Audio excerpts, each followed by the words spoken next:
काल सायंकाळच्या सुमारास आणि मध्यरात्रीच्या सुमारास झालेल्या अवकाळी आणि वादळी वाऱ्यासह झालेला जो पाऊस होता त्यामुळे बदनापूर तालुक्यात सर्वाधिक नुकसान जे आहे ते आपल्याला प्रथमदर्शनी पाहायला मिळते। आपण पाहू शकतो की ज्या ठिकाणी नुकसान झालंय त्या ठिकाणी गव्हाच्या एका शेतात मी पोहोचलेलो आहे।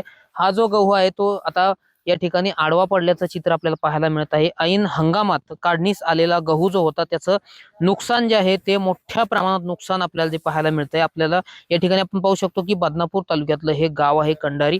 आपल्यासोबत इथले हे शेतकरी आहेत, त्यांनाच आपण विचारूयात की नेमकी परिस्थिती काय होती आणि कोणत्या कोणत्या पिकात नुकसान झालं। काय सांगाल, कुठल्या कुठल्या पिकात नुकसान झालं, नेमका रात्रीचा घटनाक्रम कसा होता? रात्रीचा घटनाक्रम असा आहे साहेब, की हे पूर्ण परिसर या गावातला अत्यंत दुःखद असे एक अवकाळा या गावावर या परिसरावर पसरलेली आहे. कारण पहिलं सोयाबीन आणि सरकीचं पीक हे अतिवृष्टीमुळं फार नुकसान झालं होतं, खर्च बी मिळाला नव्हता. या रब्बीवर सगळं परिसराचं आणि या गावाचं अवलंबून होतं. पण रात्रीच्या पावसानं अशी परिस्थिती झालेली आहे की प्रत्येक शेतकरी असा हुदके देऊन रडू राहिलेला आहे. महिला मंडळ सुद्धा गावात असं दुःखाचं सावट पसरलेलं आहे की एका घंट्यामध्ये एका रात्रीमध्ये होत्याचं नव्हतं केलेलं आहे आणि कुठलाही 1% पीक हातात येणार नाही अशी परिस्थिती झालेली आहे. बाजरी, ज्वारी, कांदा, गहू बर सर्व बर मातीमोल झालेलं आहे. काढण्याच्या पद्धतीत पण राहिलेलं तुम्ही नाही. सुद्धा काही प्रमाणात भावनिक झाल्याचं वाटतंय। तुमचं काय काय नुकसान झालंय? नुसकान आमची बाजरी गेली, हातची गहू गेला, ज्वारी होती ती गेली. पहिलं खरीपात रब्बीचं पीक तर गेलेलंच होतं अतिवृष्टीमुळं. पण हे रब्बीवर सगळं अवलंबून होतं.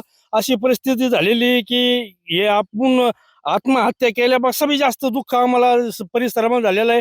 आणि आम्ही ज्यावेळेस शेतात आलो त्यावेळेस न सांगता आम्हाला हुंदका भरून आला आणि डोळ्यातून अश्रू आले की आता येणार 12 महिने आपण कसं काढणार, लेकरा बाळाचं पोट कसं भरणार, आपलं कसं चालणार. कारण या परिसरामध्ये दुसरे काही उद्योगधंदे नाही आणि शासनाच्या अनुदानाशिवाय पर्याय राहिलेला नाही. बर. यासाठी आम्ही अशी एक विनंती करतो, तातडीनं पंचनामे करून या 100% नुकसान झालेल्या पिकाची शासनानं काहीतरी तडजोड करून तातडीनं मदत करावी, तर हा शेतकरी तगू शकतो. नाही तर शेतकरी कोलमडून पडलेला आहे. बरं, आता हे ज्वारी जी पडलेली आहे त्यामुळे जनावरांच्या सुद्धा चाऱ्याचा प्रश्न निर्माण झालाय, काय सांगा? ज्वारी इतकी मातीमोल झालेली बघा आणि इकडे परिसरामध्ये हे गहू बघा, हे ज्वारी बघा, कांद्याचं पीक बघा. दाणे तर आलेलेच नाही, दाणे तर गेले, पण जनावरांना चारा सुद्धा नाही, कारण हे सगळं मातीमध्ये मिळून गेलेलं आहे. सोंगणी करणं सुद्धा अवघड झालेली. हे बघा खाली गहू पहा, आपण त्याच्यावर चालवतोय, गहू हे का जमीन हे कळत नाही. नक्कीच आपण पाहू शकतो की मोठ्या प्रमाणात नुकसान जे आहे ते या आसपासच्या परिसरात झाल्याचं चित्र जे आहे ते आपल्याला प्रत्यक्षात पाहायला मिळतंय। आपल्यासोबत अजून बोलण्यासाठी एक शेतकरी आहे, त्यांच्याशी सुद्धा आपण संवाद साधण्याचा प्रयत्न करूया की नेमका घटनाक्रम कसा होता, त्यांचं काय काय नुकसान झालंय आणि त्यांची नेमकी मागणी काय। दादा, काय सांगाल, काय काय नुकसान झालं आणि परिस्थिती काय आता सद्यस्थिती? तुम्ही जेव्हा सकाळी शेतात चक्कर मारली तेव्हा तुम्हाला प्रत्यक्ष काय दिसलं? प्रत्यक्ष शेतात चक्कर मारल्यानंतर असं झालं साहेब, होत्याचं नव्हतं झालं. काल माल कसा होता आणि आज भुईसपाट झालाय आणि शेतमालाला भाव नाहीये.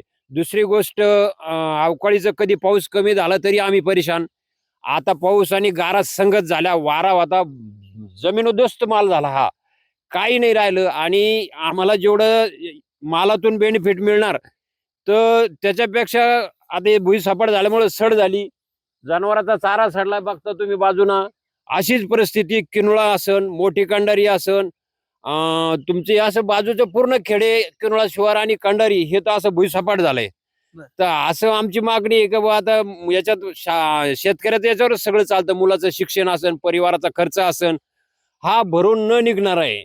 याच्यासाठी शासनानं, सीएम साहेबांना आम्हाला त्वरित पंचनाम्याचे आदेश द्यावा आणि आमचं काही ना काही, हे तर नुकसान भरून निघणार नाही, पण काहीतरी शासनानं मदत द्यावा, तेव्हा आम्ही शेतकरी तरणार आहे. याला पर्याय नाही राहिला. शासन अवकाळी पावसामुळे आमचं सगळं नुकसान झालंय.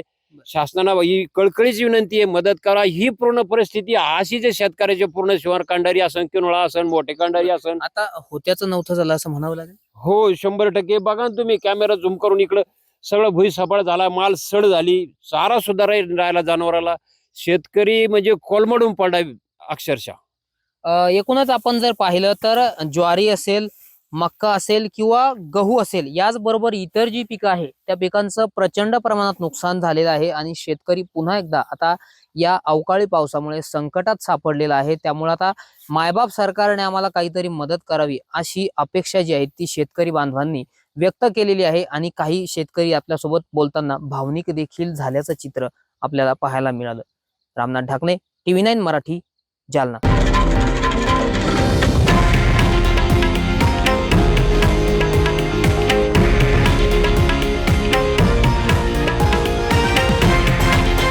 हे आहे देशातील नंबर 1 न्यूज नेटवर्क आणि आपण पाहत आहात TV9 मराठी, एकमेव.